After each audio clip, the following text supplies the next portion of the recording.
Welcome to Pennsylvania in Focus. I'm Anthony Hennon. Joining me today is the Center Square's Pennsylvania editor, Kristen Smith. Kristen, you've worked on a story looking at some cuts to disease funding and what's been called a budget balancing tactic of doing so. What can you tell us about what's happening here? So this week during the House Appropriations Committee hearing with the Department of Health, the issue of cutting state support for organizations that provide services to a list of chronic conditions, things like ALS, leukemia, sickle cell disease, all the things that have a very lifelong burden on them for patients and caregivers. We spent something like $16 million, last year, I believe, to help these organizations. And this year, for some reason that the administration did not extrapolate on, they cut support for ALS in particular by 40%. The rest of the conditions in the budget were level funded. And so the Center Square decided to dig deeper into that because it did seem unusual that ALS would be singled out for this.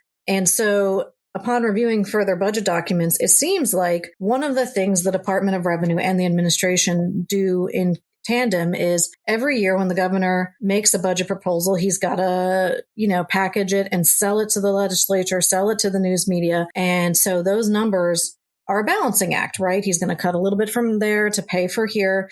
And the thing that is important to know is that it's just a proposal. And there are a lot of line items, come to find out, that are zeroed out in the governor's proposal. And legislative sources told me that that's very common. It's an accounting trick to help their numbers add up. And sometimes it's quite important things.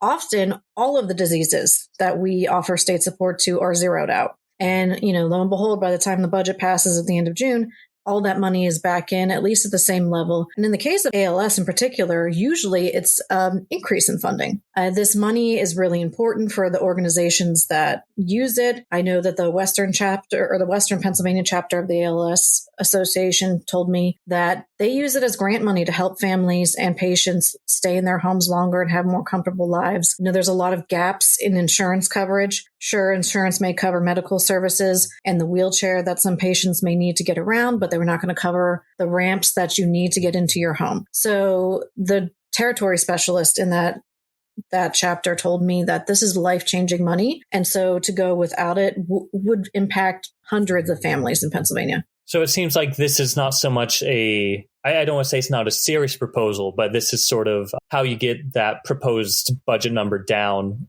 but without actually cutting any spending because, it will be restored later. Yes, it's interesting the way that it's done because, and we've heard about accounting gimmicks for years to make these numbers work. And for listeners' perspective on this, it's not limited to one party.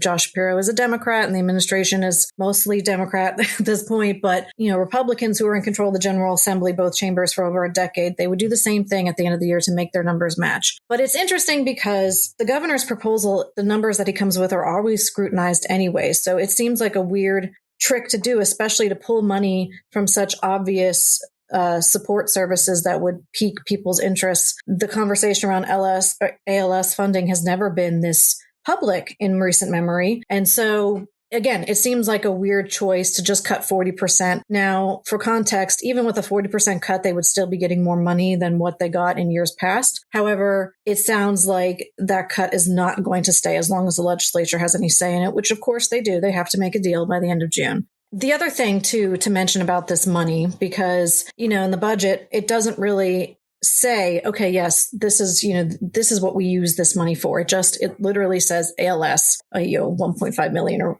whatever the exact total is. So I, again, reached out to the ALS Association to find out, how often, does your threat of funding cuts, how often does that impact you? Is this something that you're used to every year? Since it appears that this happens in every budget proposal, at least going back to 2018. And Marie Folio, who is the director of patient care services for the Western chapter, she said that, candidly, the threat of losing funding is something that they deal with every year. She couldn't speak to the specifics because she's more focused on patient care, but she did say they know that their money is not guaranteed, and they do feel like every single year they have to justify why they need the money and just how important it is for these families. In a few months, we'll see how much that funding comes out to. Listeners can keep up with this story and more at thecentersquare.com. For Kristen Smith, this is Anthony Hinnon.